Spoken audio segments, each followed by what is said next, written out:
Говори се.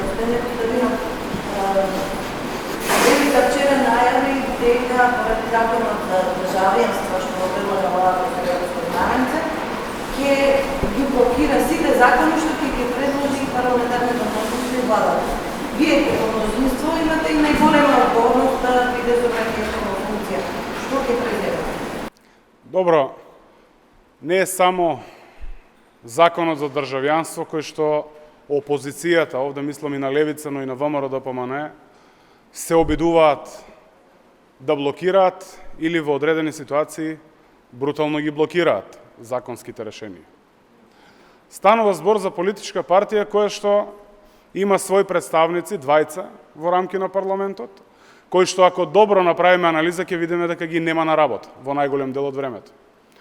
Во рамки на комисиите, каде што практично се креираат законските решенија. Кога мислам на решенија, мислам токму на тоа.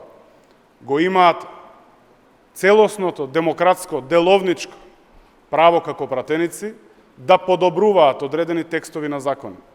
Наместо тоа, двајцата пратеници решиле да блокираат.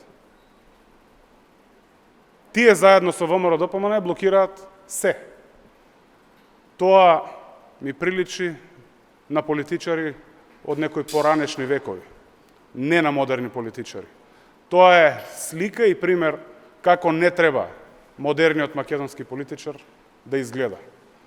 Модерни политичари нудат решенија, поддржуваат закони кои што решаваат проблеми, кои што го унапредуваат и го подобруваат животот на сите граѓани. Благодарам.